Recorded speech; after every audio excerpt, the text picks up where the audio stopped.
शाइस्ता की चंद पुरानी तस्वीरों में उसे सबने देखा, लेकिन लंबे अरसे से शाइस्ता को बुर्के के अलावा और देखा नहीं गया। इसी वजह से पहचान छुपाना शाइस्ता के लिए मुश्किल नहीं रहा। अतीक की क्राइम डायरी में शाइस्ता एक खास भूमिका में रही और अब वो ही उसकी गुमनाम संपत्ति की सबसे बड़ी राजदार है।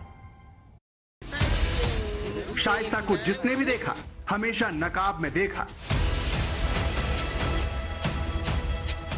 शाइस्ता को जिसने भी देखा हमेशा बुर्के में देखा। अतीक के जनाजे में जब कुछ महिलाएं पहुंची तो सबको लगा कि शाइस्ता है। सबको लगा कि पति को आखिरी विदाई देने के लिए शाइस्ता खुद को रोक नहीं पाई होगी, इसीलिए पुलिस ने इन महिलाओं को आनन फानन में रोका, इनके चेहरे से नकाब हटवाए। लेकिन जब इन महिलाओं ने अपने चेहरे दिखाए तो पुलिस को निराशा हाथ लगी। अब इस वीडियो को देखिए। ये साल 2021 का है। ये एक चुनावी रैली है। इसमें शाइस्ता परवीन कई महिलाओं के साथ पहुंचती है और साथ आई सभी महिलाओं ने भी बुर्का पहना हुआ है। शाइस्ता बुर्का पहनकर चुनावी मंच पर अपने शौहर अतीक की राजनीतिक कमाई को बचाने के लिए पहुंची थी। कहा जाता है कि शाइस्ता हमेशा ऐसे ही महिलाओं के इर्द गिर्द घिरी रहती है।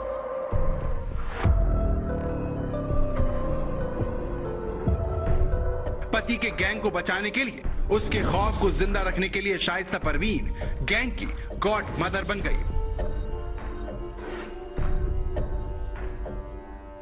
हम बीहड़ में तैनात रहे हैं, ऑपरेशन भी वहाँ डकैती। तो वहाँ एक कहावत बड़ी प्रसिद्ध थी, एक मरे दो जावे और जाको वंश ने बूढ़न पावे। एक मरता है तो एक बीहड़ में मरता है तो दो कूद जाते हैं बीहड़ में। तो ये एक मरा तो दो गए। तो इनका जो अपराधियों का वंश है वो जाति और उसकी नहीं, एक ये अपराधी वंश ये कभी खत्म नहीं होता है। एक गैंगवार खत्म होता है तो दूसरा गैंग पैदा हो जाता है। तो ये जो है, हाँ ये है कि एक अपराधी का अंत होता है, दूसरा फिर उसे पनपने में समय लगता है।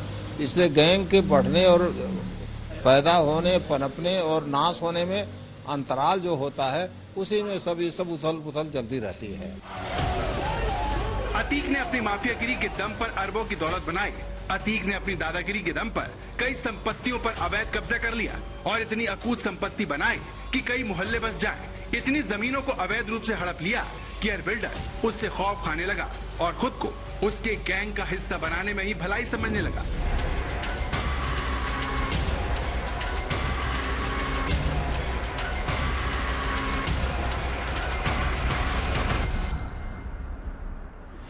एक अनुमान के मुताबिक 5,000 करोड़ की संपत्ति है जिसकी मालकिन अब शाइस्ता है। अतीक के नाम वाली 100 से ज्यादा जमीन के कागजात हैं। अतीक के 200 बैंक अकाउंट हैं जो फिलहाल सील है। अतीक ने 50 से ज्यादा कंपनियां बनाई हैं। ये देखिए अतीक का ये साम्राज्य, ये जो पूरा मॉल्स है जिसको बकायदा सील किया गया था, कुर किया गया था। जो कांच के शीशे हैं, अगर आप देखें ऊपर की तरफ तो ये शीशे पूरे टूटे हुए हैं और बकायदा अवैध कमाई से ये जो पूरा मॉल है वो अतीक अहमद ने बनाया था, उसे खरीदा था। 2 साल पहले इसे पूरी तरह से सील कर दिया गया। अतीक अहमद से जुड़े जो लोग हैं यहाँ पर, वो दबी जबान में बताते हैं कि उमेश पाल हत्याकांड को अंजाम देने वाले कुछ शूटर यहाँ पर आए दिन बैठा करते थे और यहीं से जो अतीक के गुर्गे हैं वो अपना साम्राज्य चलाते थे। यूपी पुलिस के मुताबिक अब तक अतीक अहमद की तकरीबन हजारों करोड़ रुपए की संपत्ति वो सीज की गई है, जब्त की गई है। पुलिस के आंकड़ों के मुताबिक अतीक और उसके गुर्गों पर जो कार्रवाई है उससे सालाना अतीक अहमद को तकरीबन 1200 करोड़ का नुकसान हो रहा है। लेकिन जरा आप ये देखिए, पहले तो आप कहूंगा प्रदीप गुप्ता को कि जरा सिविल लाइन का ये इलाका दिखाएं। बेहद पॉश ये इलाका और इसी इलाके में ये बना हुआ है मॉल। इसे अली टावर के नाम से भी जाना जाता है। अली कौन है? अली अतीक अहमद का बेटा है। तो इस तरह से एक एक करके तकरीबन हजारों करोड़ की संपत्ति अतीक अहमद ने अपने गुंडई के दम पर बनाई। सारी संपत्ति की मालकिन शाइस्ता है, लिहाजा हर कोई चाहता है कि अतीक के साथ शाइस्ता के खौफ का भी अंत हो। मेरे आदमी जो कह रहे हैं उसको सुनिए, इसीलिए मैं बुलवा रहा हूँ। और जो है तो उन्हें तुम्हारे जैसे पति नहीं आए उसी तरीके तुमको हम जबे कर डालेंगे। 2016 में ये देखिए बेटा के मेरे लगी है, पीठ में मेरे लगी है। अतीक और अशरफ की हत्या के बाद दोनों के खौफ का अंत हुआ तो उन लोगों ने भी मुंह खोलना शुरू कर दिया जो डर के मारे चुप्पी साधे हुए थे। अतीक के खिलाफ मुंह खोलने का अंजाम सब जानते थे। यही वजह है कि अतीक के जेल जाने के बाद भी कोई अतीक के खिलाफ खड़ा होने की हिम्मत नहीं जुटा पाता था। अतीक के नाम को आगे करके शाइस्ता सब संभाल चुकी थी और उसका भी वही रुतबा था जो अतीक का था। अतीक अहमद का खौफ भले खत्म हो गया, लेकिन शाइस्ता की क्राइम फाइल भी जल्द से जल्द बंद होना जरूरी है। सवाल है कि एक पुलिस वाले की बेटी उत्तर प्रदेश की इनामी गैंगस्टर कैसे बन गई। शाइस्ता का मायका और शाइस्ता का ससुराल हर जगह सन्नाटा है। चंद दिनों पहले तक जहां रुआब और ठसक दिखती थी, आज वहां शर्मिंदगी और खामोशी।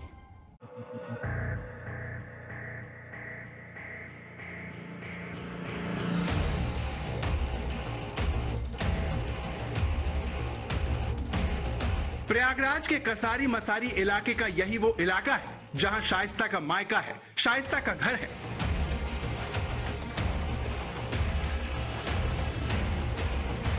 जहां शाइस्ता ने बचपन गुजारा।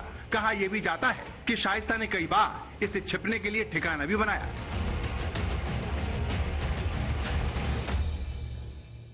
ये गेट है, घर है शाइस्ता परवीन का, उसका मायका पक्ष, और यहां से जितने लोग रहने वाले थे, बड़ा परिवार रहता था, एक भी शख्स नहीं है। सब के सब फरार हैं या कहीं छोड़कर चले गए हैं इतनी जल्दबाजी में कि ना घर पे ताला लगा के गए हैं और ना ही कुछ भी सामान लेके गए हैं। आप देख सकते हैं सबसे पहले एंट्री करते हुए ये तलवार यहाँ पे पड़ी हुई है, इसी घर की है, कोई इसका देखभाल करने वाला नहीं है। पूरा मैं आपको दिखाऊंगा, अपने कैमरा पर्सन को रिक्वेस्ट करूंगा अंदर आने पाइए। इनकी ऑफिस की जगह है जहां पर यहाँ वो बैठा करते थे, उनके पिता बैठा करते थे। मैं दिखाऊं यहाँ पे तो कुछ झंडे भी है बसपा के, क्योंकि उनकी पार्टी के हैं, कार्यालय है, तो यहाँ पर ये झंडे भी इस तरीके से यहाँ पे मौजूद है। अंदर अगर चलेंगे, बरामदे की बात करी जाए तो यहां से मैं आपको दिखाना चाहूंगा कि ऊपर भी एक इनका पोर्शन है जो पूरी तरीके से खाली पड़ा हुआ है। वहां पर भी लोग इतनी जल्दीबाजी में गए कि ना किसी गेट पर ताला लगाया। घर में अब कोई जवाब देने वाला नहीं है, सामान बिखरा पड़ा है। 15 अप्रैल को शाइस्ता के पिता फारूक असद के जनाजे में दिखे थे, लेकिन अब घर में कोई नहीं। आप देख सकते हैं यहाँ पर भी किचन का जो सामान है स्टोर करने का, बड़े बड़े यहाँ पे बर्तन देख रहे हैं, ये जैसे के तैसे हैं, डब्बे लगे हुए हैं, कई उसमें राशन तक भरा हुआ है। तो बिल्कुल कुछ दिन ही हुए हैं इस पूरे घर को इस सिचुएशन में आए हुए। यहाँ से वॉशरूम है, मैं आपको दिखाना चाहूंगा एक बार जो ड्राइंग रूम है उसका नज़ारा। यहाँ आप देखेंगे तो अलमारियां हैं, ये सब खुली हुई हैं। यहाँ पे बाकायदा जो सामान है अंदर का अंदर ही है, कुछ कागजात भी पड़े हुए हैं, कुछ किताबें हैं वो जैसे कि तैसे हैं। सोफे की अगर आप हालत देखो, यहाँ पे जो गद्दियां हैं वो बिखरी हुई हैं।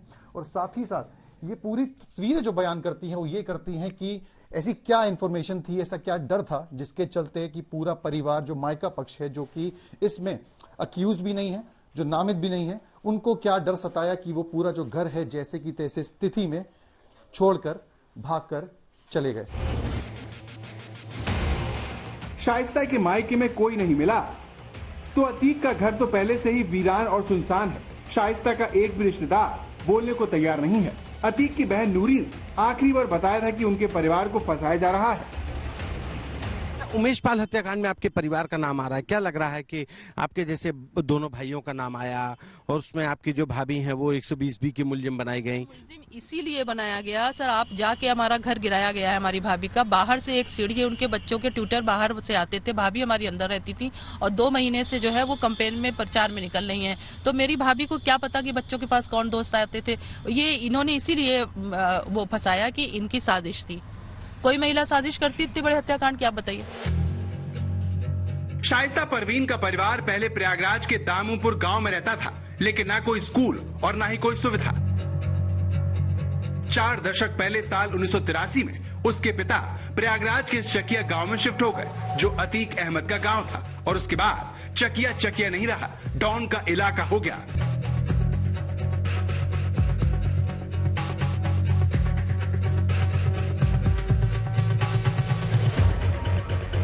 अतीक अहमद के हम उस गांव में खड़े हैं जो उनका पैतृक गांव था और कसारी मसारे से सटा हुआ केसरिया गांव कहा जाता है।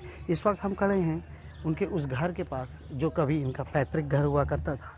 हालांकि यहाँ के स्थानीय लोगों के मुताबिक यहाँ पर कभी अतीक अहमद बड़े होने के बाद आए नहीं 28 सालों से, लेकिन कोई कैमरे के सामने बोलना नहीं चाहता।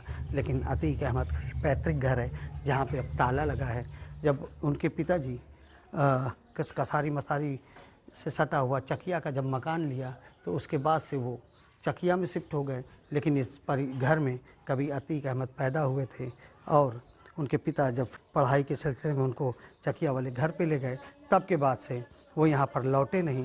लेकिन ऐसा गांव वालों का ये कहना है कि अतीक अहमद इस गांव में जल्दी आते नहीं थे, जब बहुत छोटे थे तब से वो चले गए। आप देखेंगे अतीक और अशरफ के शूट आउट के बाद इस गांव में भी सन्नाटा है और बचे कुछ लोग हैं कुछ भी बोलने से मना कर रहे हैं।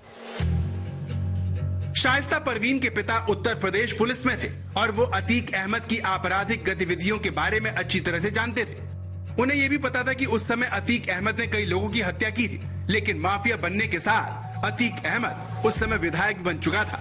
इसीलिए शाइस्ता परवीन के पिता ने उसकी शादी अतीक अहमद से करवा दी और ये बात साल 1996 की है।